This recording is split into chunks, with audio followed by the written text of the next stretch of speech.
Mind, Body, and Money, or what I call TYMBM. So, on today's show, I'm going to be talking about books that I'm reading. So, I told myself that in 2025, I want to be more intentional about reading books.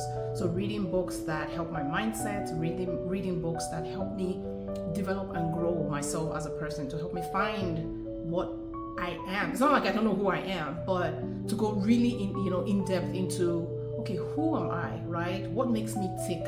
What frustrates me? What can I do about it, right? How can I change and enable my surroundings? And how can I have that mindset, the mindset that I want, the abundance mindset, the you can do, mindset, go for it mindset. So, and there are tons of books out there. So I told myself, you see that bookshelf over there? I'm sure you can see it. Yeah, so those are books that I have bought, and I have given myself a 2025 goal of reading 20 to 25 books this year, and I'm well on my way. I think I'm on book number 4 now, and this is February. So one of the books I want to highlight today is that really has some very good nuggets, right? Is this The Positive Dog, and it's by Jon Gordon. This book, and you can see it's just real skinny. My daughter is even reading it. One of my daughters, I gave it to her, and she's like already on chapter like 6 or so. This book is all about, it says it's a story about the power of positivity, right? And a lot of us know the difference between positivity, negativity, but more often than not, when we let life get to us, or life is lifing, we tend to gravitate towards, not consciously, subconsciously, towards the negative, so just having these thought forms that are just negative in nature.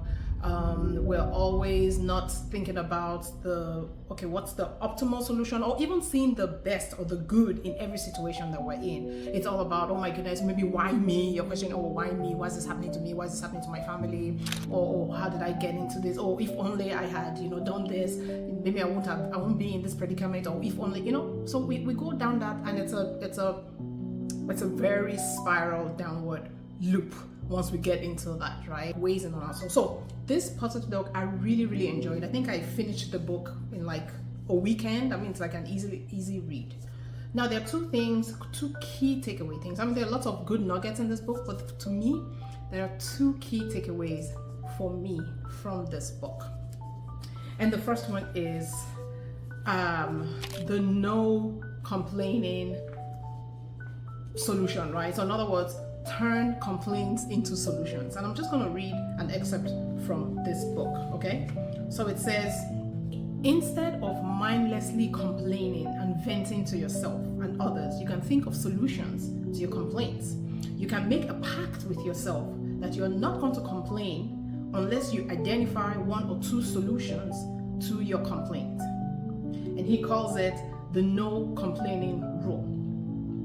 So I think pretty much what this means is, a lot of us are so used to complaining. Like, some people complain more often than others. But I think this book just really said, if you want to complain, right? Because what does complaining do? In what I think is, you're giving power to others.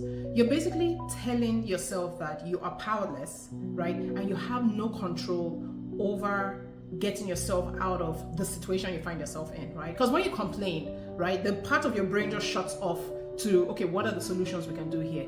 Because all you're doing is complaining. All you're thinking about is the situation that you're in. All you're thinking about is, oh, how did I get here? All you're thinking about it. So you're giving power to others. So in other words, if only I had known about X, I wouldn't be in this. Or, oh, if only I had known about, this person and the way he is, I wouldn't be in this. Or if only I had. So you're basically saying the cause of your situation is because of others. So you're giving them power, like, over you. But instead, if you flip it around and just, okay, fine, this situation that I find myself in, first of all, you understand it. How did I get here, right? And then you tell yourself, what will I do next time? When you change, so it's almost like you're turning your if only, or if only I had done this, or if only this country were like, did XYZ, then I won't be in this predicament, or if only there were rules in place to do this, then I won't be this, or if only I had, listened to my, dad, I won't be in this.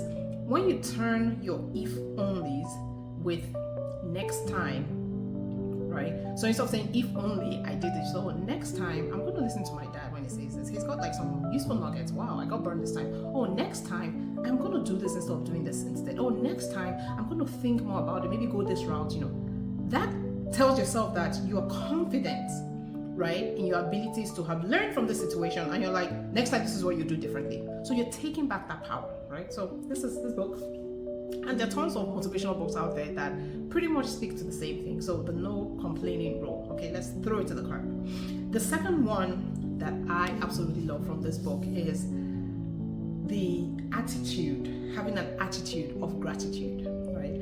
And he puts it this way. So let me read an excerpt from you. It says, changing 2 words really makes a difference, right? It says, one of my favorite ways to change the story you tell yourself is to say get to instead of have to.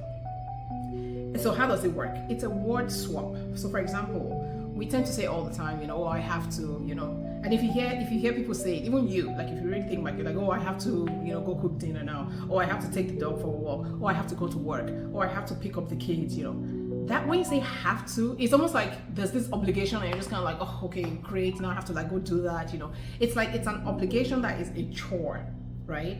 But instead, if you swap the words have to with get to, it's more of a gratitude thing. So in other words, instead of saying, oh, I have to go work, you say, no, I get to go work.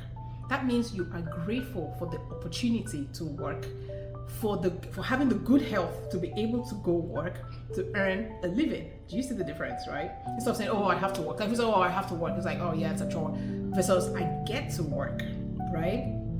Oh, I have to pick up the kids versus I get to pick up the kids.